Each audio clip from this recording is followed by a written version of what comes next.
What's up, guys, and welcome to episode 25 of Convos on the Pedicab. I'm here once again with Jennifer Fleck, the famous poll watcher and former House District 47 Republican candidate for the Texas State Senate.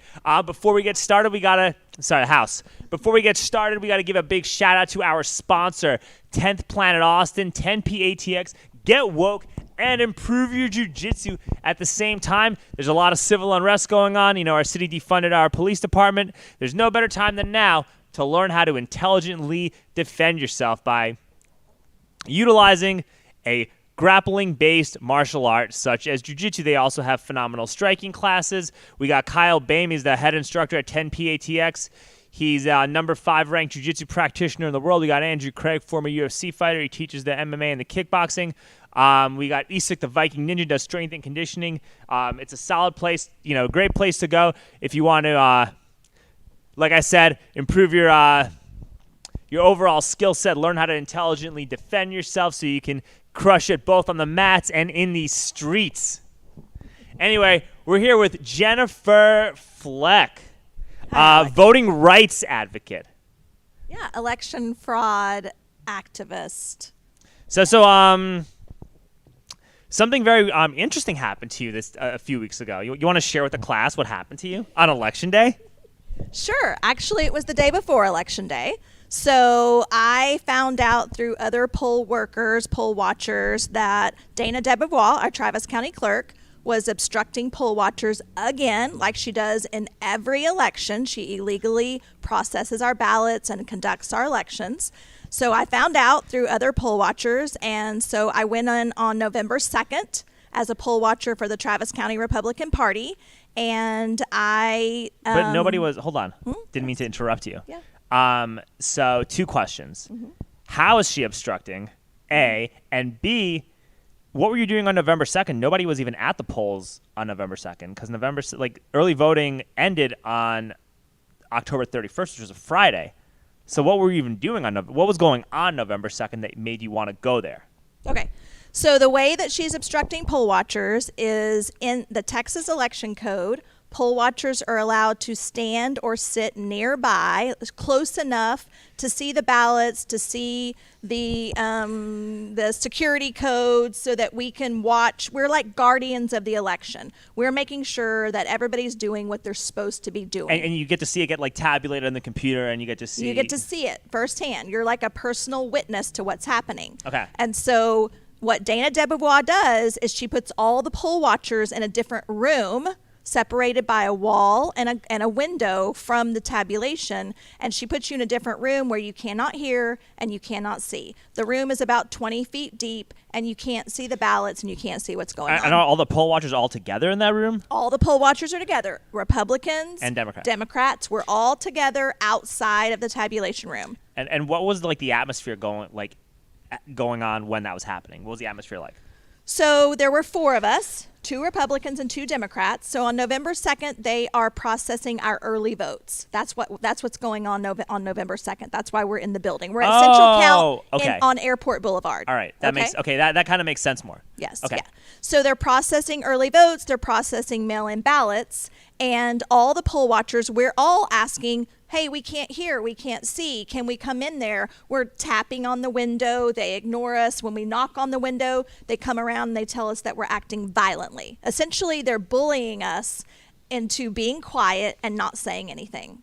So I start taking pictures, which is not allowed. And I saw we actually have some of those pictures pulled up in the article. If you want to show us, if you want to pull that up, Charlie.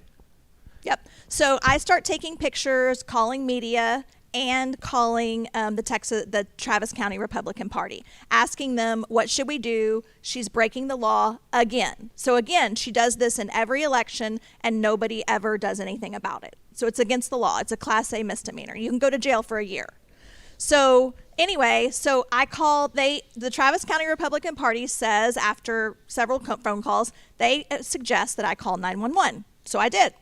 So the sheriff showed up about an hour later, and I explained to him what was happening. I explained that she was breaking the law. Essentially, long story short, they persuaded him that they weren't breaking the law, that there was nothing that he could do about it, the sheriff, and then they accused me of they found out I was taking pictures. They asked me to leave. I refused to leave because they were breaking the law. I refused to leave, and I got arrested for criminal trespass. And it was probably because of the pictures.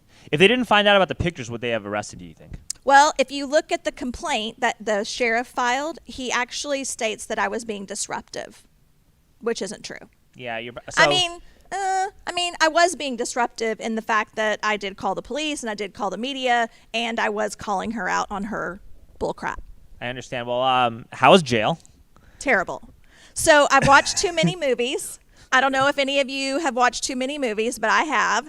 And in my crazy little mind, I thought that if you weren't a real criminal, you would get treated differently in jail. That's not true.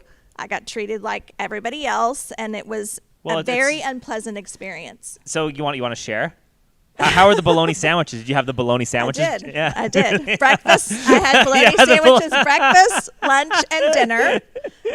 There is no chapstick in jail, by horrible. the way. I saw your mugshot. Yeah, no, you looked like an Antifa. Yeah, no. You want to pull that one up, Charlie?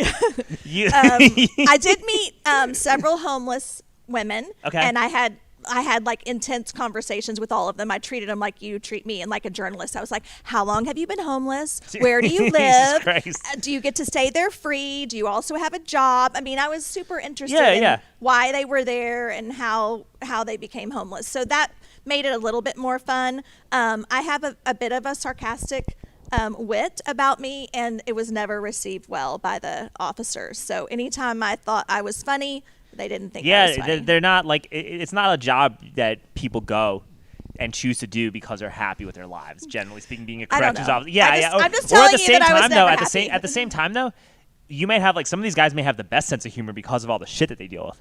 Yeah. So who knows? I mean, but I got asked plenty of times if I was suicidal, or if I wanted to hurt somebody else. Did they take your shoelaces away from you? They took all of my clothes away from me, and I had to wear the. They give you a jumpsuit? The jumpsuit. I spent a night in jail once years ago for like having a fake ID and whatnot.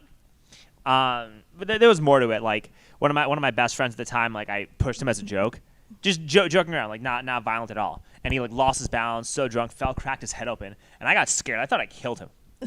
And I was like this kid from like the suburbs in jail for the first time, and I honestly, like, I knew that, like, the first day in a holding cell, nothing's going to happen to you because they're all waiting on their court date, and they're all waiting to see the judge, and everyone's pretty chill, like, everyone's pretty chill in, like, bookings for the most part.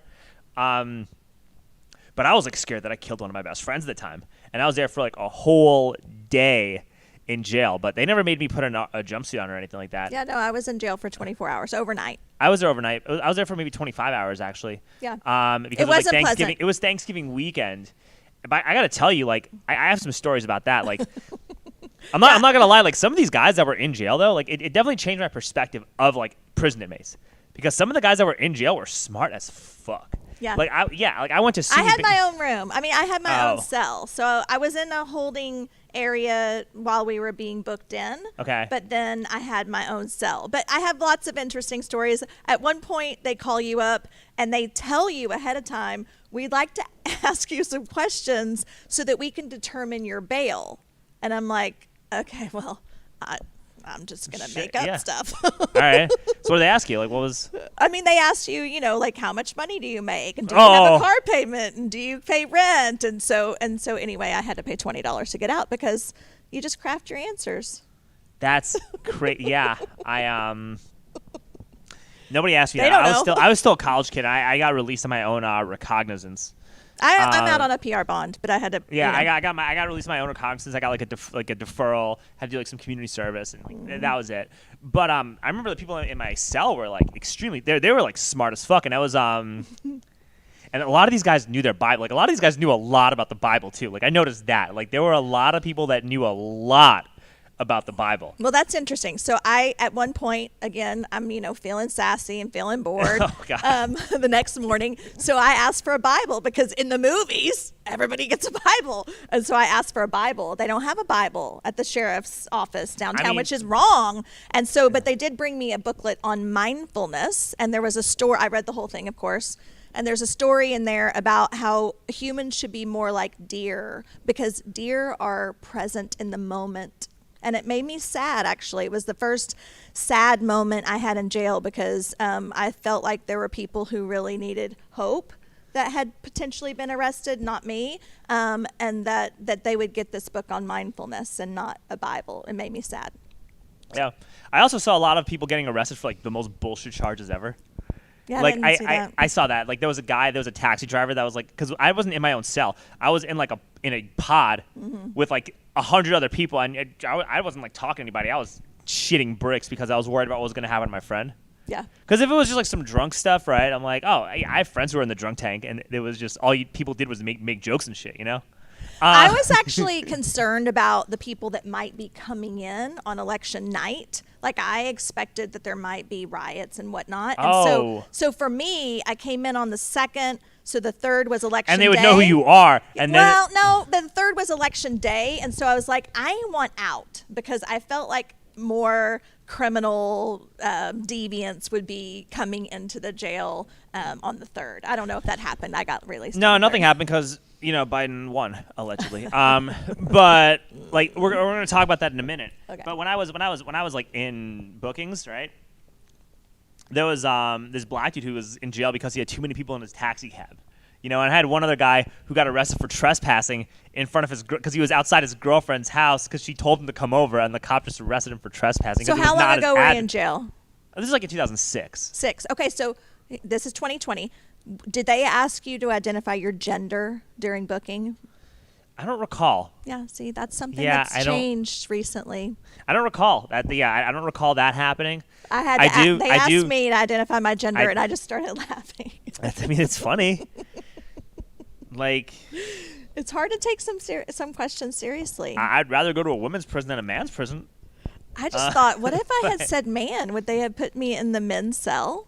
I don't know. If I could do it all over again, I might do it even better. Who knows, Jen? Who knows? I might have an opportunity. Yeah. But let's get back to what we were talking about before. So, jail wasn't fun. You got out of jail. You make any friends? I mean, I talked to everybody up. I mean, I talked to anybody who would talk to me. But and how were the people in jail compared to what you thought the people in jail would be like? No, I think that people who are incarcerated or who are arrested are people just like you and me. Yeah, of course. They met my expectations. They were all, most of the people that were cool. Just us. Just like people, you and me. Regular people. But anyway, let's get back to this voter fraud stuff. And so, we got a little sidetracked talking about. Okay, so let me tell you. So since I got arrested, the Attorney General in Texas finally opened an investigation into the Travis County clerk. So they're doing an investigation. They're interviewing witnesses. So I'm hoping that something is done about her illegal behavior. And until then, I don't trust any election. And even the election that started yesterday, I think that the people will lose. You think so? You really think so? Even after like Cabogate with Mayor Adler, you think that like Mackenzie Kelly and Verdon will lose? I do. I think that I'll put it to you this way. I think making blanket accusations of voter fraud it's a big step to take. And when I was like at the polls helping Casey out and stuff, I saw a lot of people driving in their cars with masks on. You know what I mean? And I saw a lot of people with Biden stickers on their car and all that stuff. And the demographic of people that I saw coming into like the locations that we were at looked very much like Biden supporters. And they looked very much like people that were probably going to vote for the rail because they didn't know any better. And I know a lot of people that voted for the rail because they didn't understand why they shouldn't vote for it. And I would talk to people about it, and they would just be like, dude, I already voted for it. I wish you talked to me about this earlier. And I got a lot of that.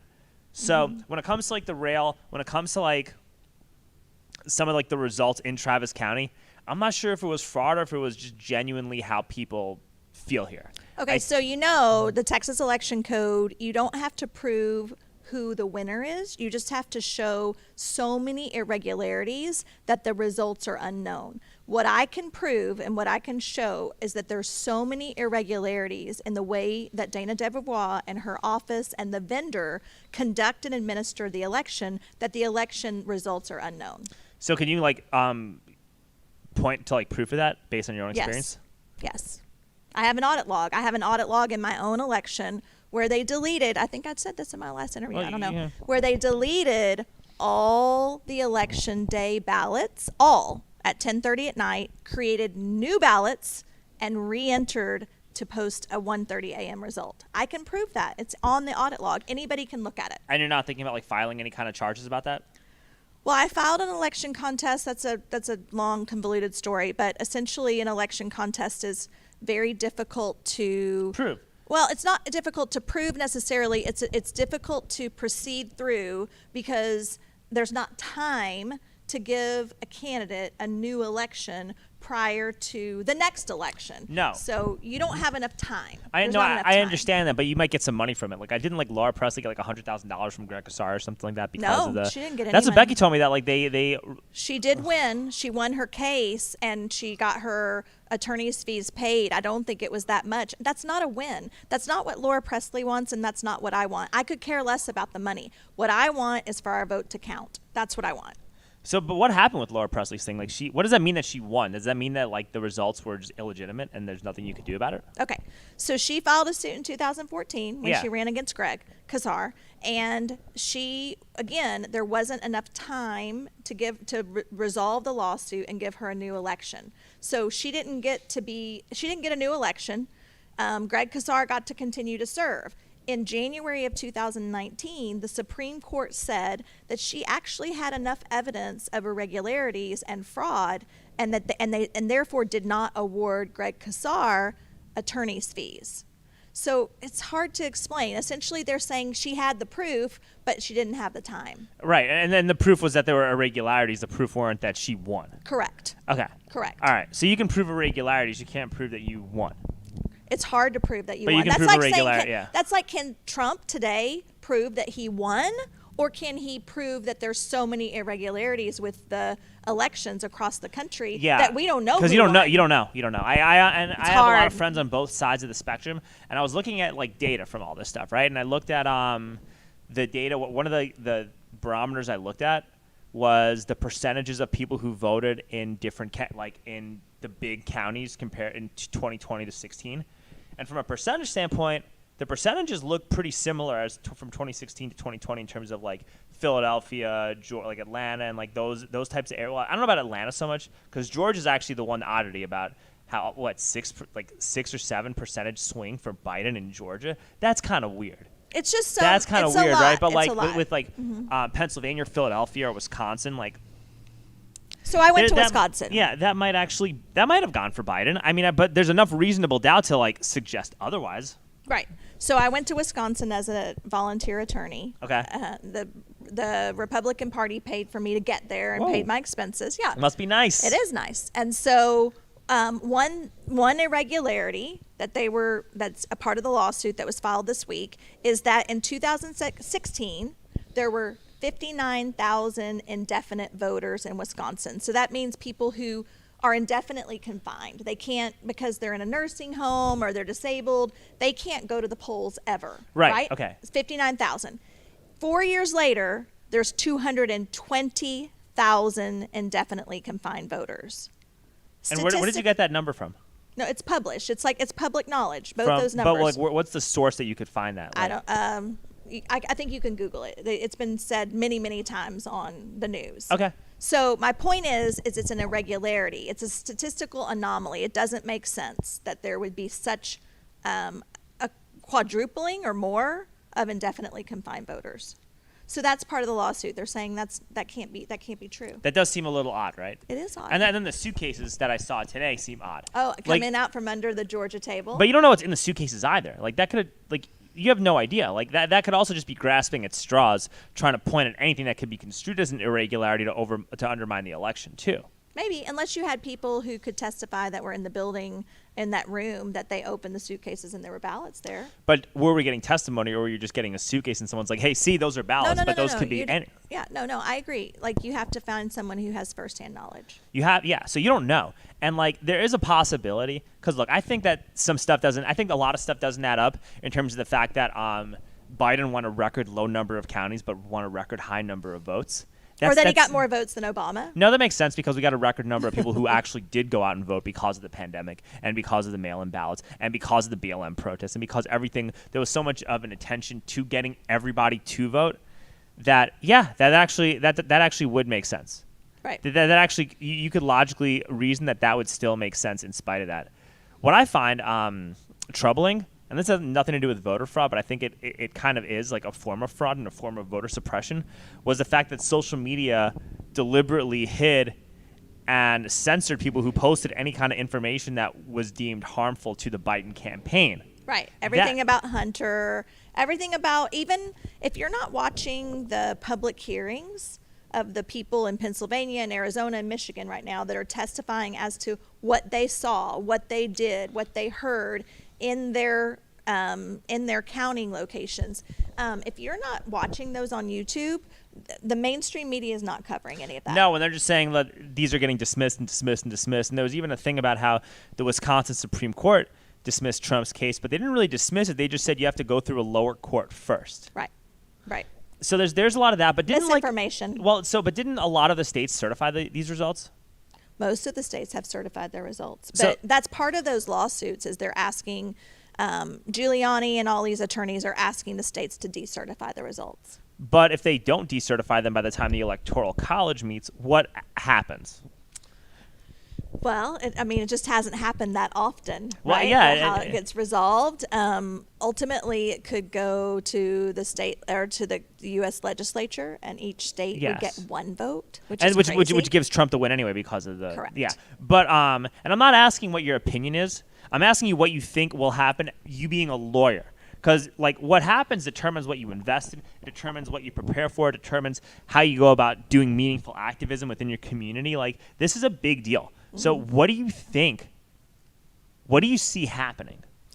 And let's outline all the possibilities. I just want to outline the possibilities. In my opinion, so as a Trump supporter, I want Trump to get back in. But I think your opinions are relevant now. Yeah. But I think we're in a situation where we've never been before. And so I think anybody who's trying to predict what's going to happen is only a prediction. And so we're just going to see how it plays out. Right. No, I understand that. But in terms of Georgia certified, right? Did Georgia certify the results? I think they did. Arizona certified? I think. I don't know if Michigan did. Wisconsin may have, but a lot of these states already certified those results. So if those states certify those results, doesn't it mean that the Electoral College has no choice but to give it to the person? I don't know. I don't know how it's all going to shake out. I think it could go to the Texas Supreme Court.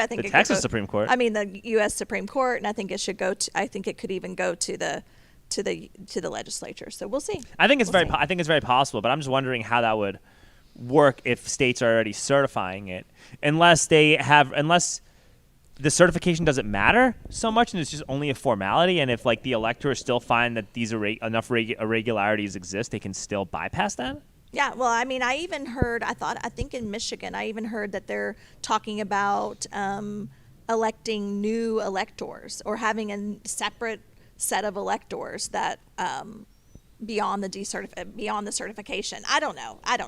I can only, I would only be predicting. I think Trump's gonna get reelected, but that's part hopeful. Yeah, but so, I don't know. When you're gonna make a statement like that, there's got to be data and concrete. When you were talking about voter fraud and voting irregularities, you were very clear and precise about why you thought these irregularities were occurring. So if Trump's gonna get reelected, I would love that same type of precision. Conviction? Yes, in terms of why you feel that way. Well, because in Travis County, I have personal knowledge. I've looked at the audit logs. I've participated as a poll watcher. I've watched her illegally process our votes. So I can speak with conviction because I have personal knowledge. Yes. But I can't speak with conviction about what's happening across the country. Okay, fair enough. But it would be nice for people to. There's so much uncertainty going around when it comes to this. I would recommend that people watch these hearings with these witnesses that were present, and that they not allow the media to craft a narrative for them, 100%. but that they would go and listen to people who were witnesses, Right. eyewitnesses to what happened. But you also, just to play devil's advocate, you don't want like Donald Trump and like a bunch of like super Republican journalists to also craft a narrative based on their own version of reality. You want to Correct. you want to look at every single source and figure out the truth. No, and I didn't say journalists. I said go and listen to. I use journalists loosely. Yeah, Yeah. go and listen to the people who were participants. The truck driver. Did you see the truck driver yet? I saw the one in Wisconsin. That was pretty crazy. Yeah, the truck driver and the poll watchers, and like I was an attorney. I went to Wisconsin for the recount. I saw with my own eyes Democrat election officials bullying Republican poll watchers. That How? is happening. Wait, what were they doing? Tell me that. Okay, so when we Yeah, went in. that's juicy. When we went in, there was like tape on the floor, and you had to stand behind the tape. You had to sit behind the tape. You couldn't Okay. reach beyond the tape. There were moments where a poll watcher would be sitting, and their knees would be over the line, and they would get just a flurry of bullying. Like what would they say? Like they would literally run up and be like, your knees are over the line. Step back. Push your chair back. You're not allowed to be over the line. You're going to kill us all. Oh, with COVID. So they're It's using COVID. COVID to like Yes. make it so that people were far enough back so they couldn't really see what was You happening. can't see. You can't see. So that's an irregularity. Correct. And that irregularity could be used to undermine what's The happening. election. Yeah. Right. Which is part of the lawsuit, which is part of the Wisconsin lawsuit. But that's my point. Like when you hear about things, like go yourself. Go yourself. Like go to the recount, go to the election, go be a poll watcher. Do all of those things yourself, and then you don't have to listen to the journalisming. You can The have journalisming? you can have your own opinion based on your own experience. And this is something that you saw. Did you? I was there. So you saw. Okay. I just wanted to double check. I have it. All right. I actually have a video on my phone of it happening. I want to see this video. Okay, I'll show I you. really want to see it. That's insane. Yeah, it's a pretty. We're in some pretty crazy wild times. So you really don't think that like Adler's Cabo trip is going to influence the runoff races? No. Because I think the races are fixed. I think our elections are fixed. I'll put it to you this way: if one of those guys doesn't win, I would be a lot Are more you going to willing. be with me? Are you going to be? Yeah, I'd I'd be a lot because I'm right now. I'm very doubtful about what's going on. Like I'm very open to the idea of there being fraud within some of our elections. I'm not poo-pooing this idea, right? Like I'm not dismissing you, Jennifer. I'm asking you questions because you want to be open-minded, and I'm not going to make any big, bold statements about what's happening. But if you see like a full-blown like Democratic sweep and nothing changes in terms of how the city if nothing changes for the city council as a result of everything that happened with COVID, riots, homelessness, defunding APD, like Is it just the possible amount of backlash that was people were faced with as a result of these decisions. And if you look at like a lot of our city council members, with whenever they post something and you look at the comment to like ratio, the comments are a lot more than the likes. the negative is more than the positive. Way more than the positive. So if all of a sudden nothing changes from our elections as a result of this, yeah, Makes you want to it's definitely going to make me a lot more willing to believe that some kind of voter fraud was occurring. But at the same time, you really don't know. And I talked to Mackenzie. Mackenzie's like, yeah, we got poll watchers everywhere, like really trying to secure everything when it comes to this. I think when it comes to going to runoffs, that a different type of population shows up for runoffs, and nobody's like excited about Flanagan. But people are like, a lot of the people that are going to go for that are going to show up for a runoff are probably more likely to vote for like a Mackenzie Kelly. Yeah. The problem is the election fraud that's happening is happening behind closed doors. So it's when the poll watchers aren't necessarily there. So if you look at the audit logs, they're performing election activity after the poll watchers leave. So that's hard to stop. So the best thing that can happen is that the Attorney General investigates and prosecutes them for election crimes. Sure, but what can you do in the meantime, though? Nothing. Nothing. Nothing. Yeah, I mean that's a big statement. We'll see what happens. I don't want to sit around accusing people of something unless I have like full proof of that. But You'll have to see my audit logs. I'm happy to look at it, Jennifer. Like I said, I have an open mind, and you got to be critical about everybody who comes on the show, because if you were to like blindly agree with everything everybody said, it's not going to be a very good podcast, Jennifer. Right. So there is that. But yeah. Man, I'm trying to figure out what we're talking about. So let's go back to Cabo. So okay, I Cabo. actually don't have a problem with Adler going to Cabo. No, I have a problem with him lying us.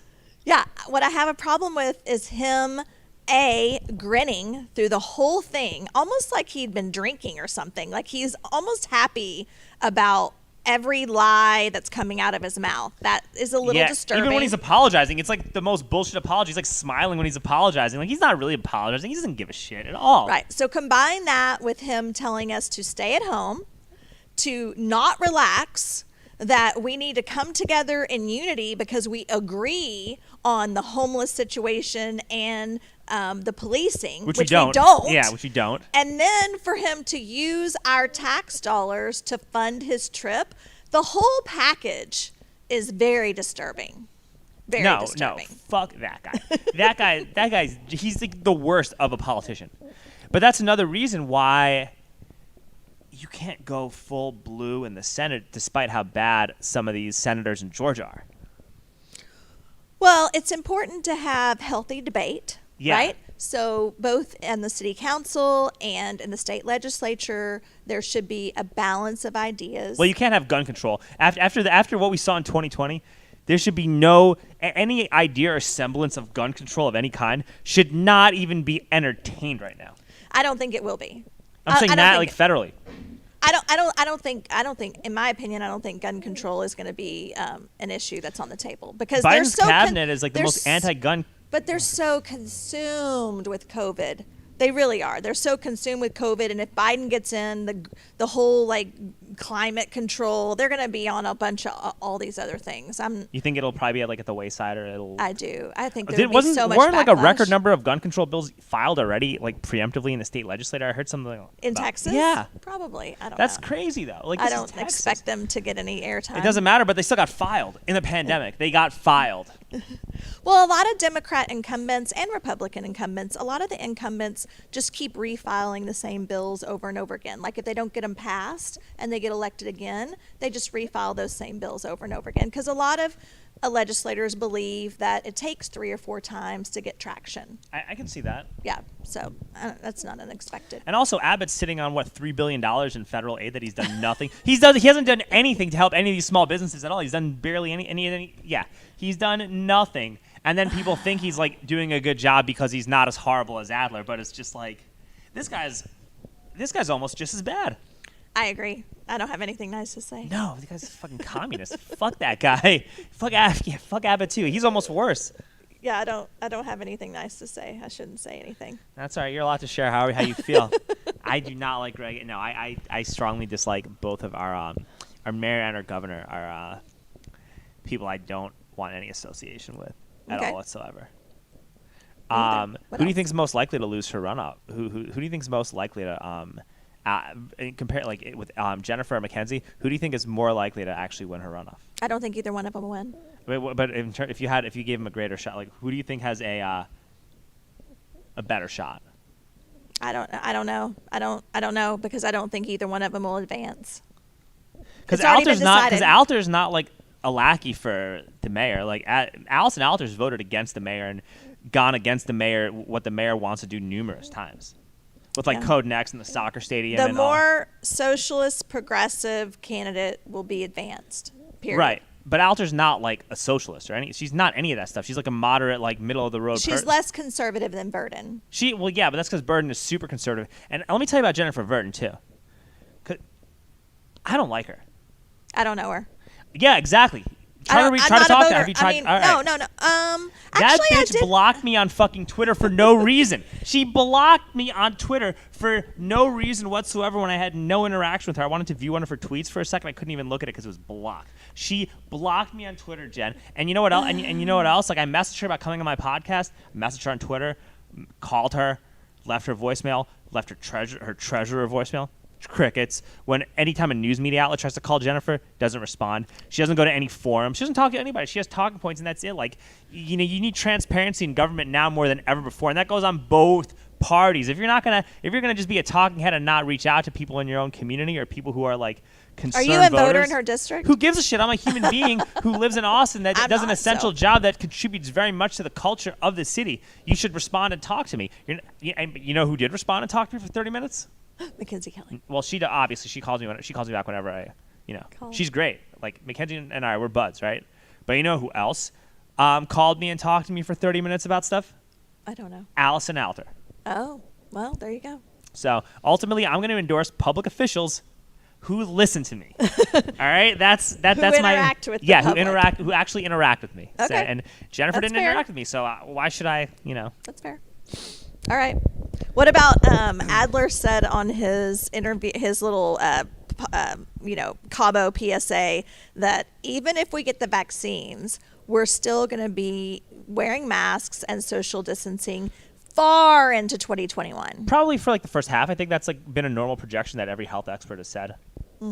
Because it's got to be distributed to people. You got to like make sure the hospitals go down. You got to make sure it gets out to like, because first it's going to roll out to like, because this is what Allison told me, right?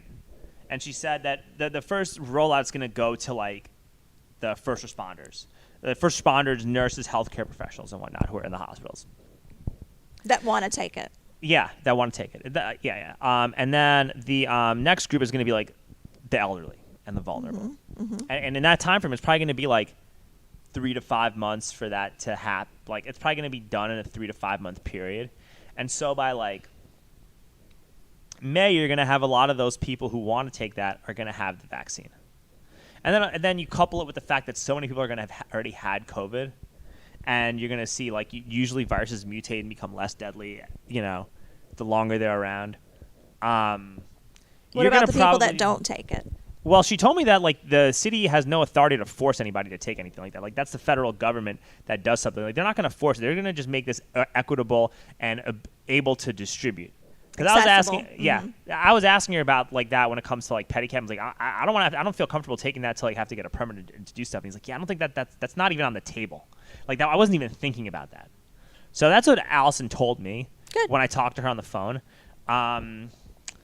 And she's like, look, maybe certain jobs might want you to get the vaccine in order to go to do certain jobs. You know what I mean? And maybe some private businesses might want you to show like certain proof and whatnot. But we're not going to make, like, that's not, like, we don't have the power to legislate from a government standpoint to make you do that. I hope that's true. And if a couple of private businesses do that, guess what? Just don't go to those businesses. Right. Hopefully. We won't need them to travel or go to college. Students won't have to have them to go to college. I think, and if they do, it'll be temporary. If they do, it's only going to be temporary because eventually this virus will die and whatnot, and you're not going to need it. Like, this is temporary. People are worried. There's a lot of money to be made in distributing and getting this vaccine circulated. And PPE, I agree. There's money involved with this, but in terms of like, is there a microchip in the vaccine that's gonna like be used to chip you and give you immunity passes and do all that stuff? Like, that's a big leap. I mean, it's possible. That's a big leap. I don't know. I've never even taken a flu shot, so I'm not going to take. I don't take vaccine. a flu shot. No, fuck that. All right, what else? Man, what else were we talking about? We were talking about parenting earlier, right? You told me that if I don't have any kids, I have no right to talk about any. I have no right. You have no say so. I have no say so in a lot of things. You want to elaborate on that? No, I just think until you have kids, I don't think there's a lot I think there are many things that you can't appreciate until you have your own children. Such as. So a lot of people, might not be opposed to certain curriculums in schools because they don't have kids yet and they don't understand. They don't really. You can't remember when you were 5, right? So you don't know what a 5-year-old is able to learn and accept and absorb. And so until you have a 5-year-old, you just don't have a say so. In my opinion. I used to I used to want to be a school teacher. Do you know that? No, but I think I like it. Yeah. I like the idea. Well, I didn't get it. Didn't work out, right? But I wanted to be a school teacher when I first moved to Austin, and when I was like subbing in AISD, and I was like trying to teach like elementary school classes and do all that, right? There was no like, I didn't see any red flags in terms of how they were doing the curriculum in Austin when I was trying to be a sub in terms of like. How long ago was that? 2014. Okay. Well, it's changing rapidly. Sort of. We Rapidly. talked about that. We did talk about some of Yes. that stuff. Yes. But there was like no red flags at all when I was doing it. And I've like subbed in Hayes, and not No. because I want to teach, but just because it's a really easy job to be a substitute teacher. You do No, nothing. I agree. You I'm do just nothing. saying- You literally do nothing all day. Oh, it's terrible. I mean, I'm fine with it. No, I'm just saying things are changing. And I would say things were changing rapidly and exponentially prior to COVID. And COVID definitely has slowed down the agenda, which I like. I don't like COVID for 100 different reasons, but one good thing is that it has slowed down a progressive agenda that was attacking the schools. Yeah. So, And we talked about some of that Yes. stuff a little bit more. You told me I have no right to an opinion unless I have kids of my own. That was as to children, I still agree. I stand by that statement. Jesus Christ. I said you're not even married. I'm not married. I am not married. You're not married and you I- don't have kids. I don't have kids. You can but I'm- speak to being single. Right. You can speak to being a male. Okay. You can speak to being a journalist. Sort of. Right? I mean, I'm just Ish. talking to different people. I'm not like going out and getting that much info. I'm literally you having can speak conversations to with people. anything that you have experienced personally. I'm one of those people. I No, think sure, I that- understand. I think respect that. comes from being an attorney. I- Seriously. okay. Like, in trial, you can't speak to someone else's experience. That's Right. called hearsay. Like she said, he said. So you have to speak to your own experiences. So But I think that comes from Yes, but you could speak to how you think you would feel. Yeah, but you're just basing it on not your own personal experience. So how old are your kids? 30, 21, and 15. Gee, yo, one of your kids is close, like I know. I could 30, be your, 20 I could be your mom. You could be my mom. What were you, like 15 when you had the first one? No. Jesus Christ. No, I was young though. All right. Um, So I know a little bit. yeah, no, I can imagine. Yeah. You've had kids, like you've had a child through like every decade of your life. Correct. You've been raising kids longer than you were not raising kids. Correct. Throughout your adult life. You spend the Correct. majority of your I'm adult almost life done. raising. How does it feel? Excited? Feels good. Are they going?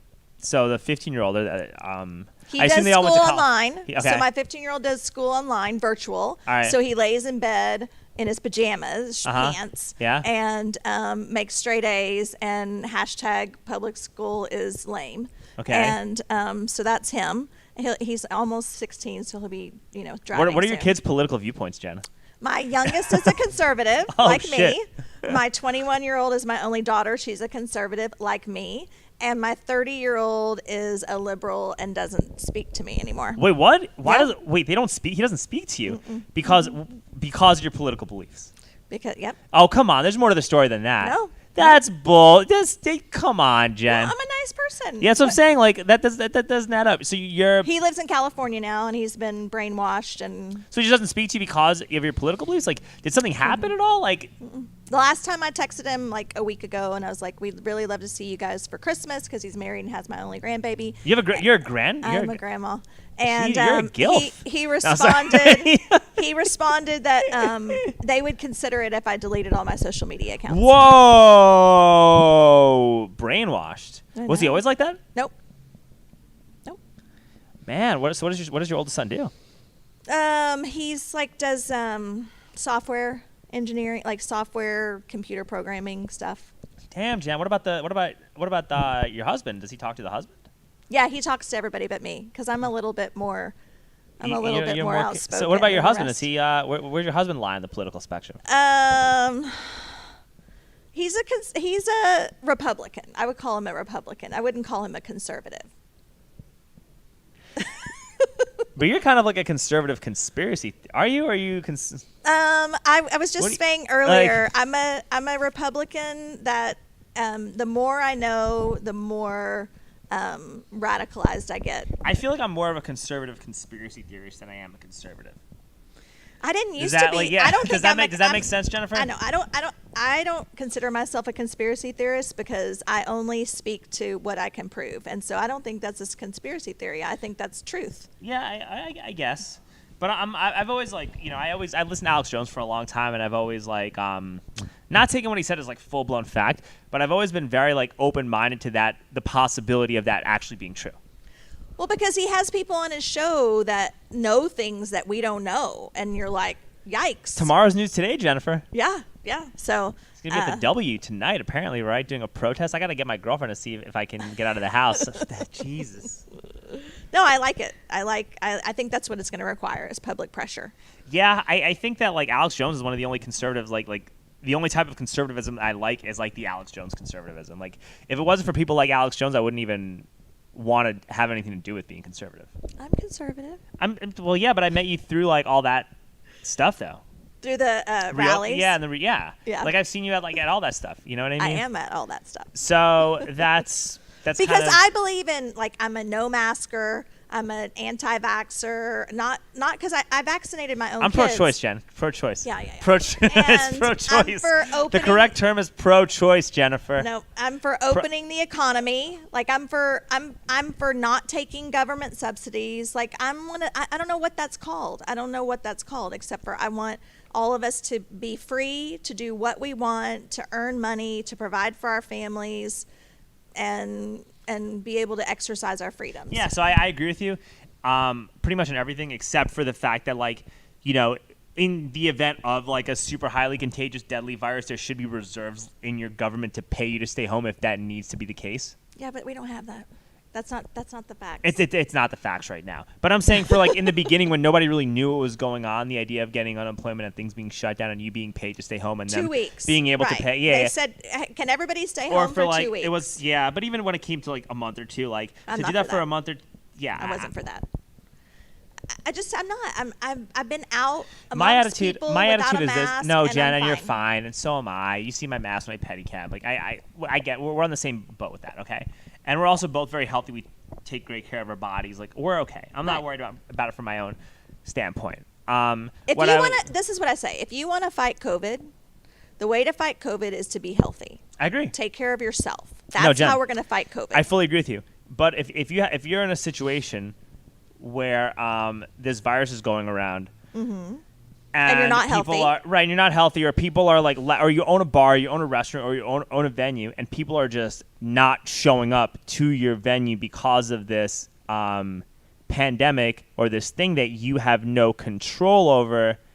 Yeah, there should be some kind of aid put aside for emergencies when it comes to that. Like that's all I'm saying. Like there should be that should be in the forefront of discussion. You know, does that make sense at all? Like yes, yes, but the premise is that we've all bought into a lie, and we bought into a lot of bullshit. I don't. Yeah, buy into and the then lie. Mayor Adler and a lot of these other Democratic officials are blatantly disobeying their own stay-at-home orders. So it's like, well, this virus can't be that serious if you're doing that. And then you're also facilitating climate change denial because you took a private jet to go to Mexico. Right. So it's like, well, you made us try to do this rail thing with to say we're fighting climate change, but then you took a private jet to go to your daughter's wedding. He's just a liar. Because of climate change, you know.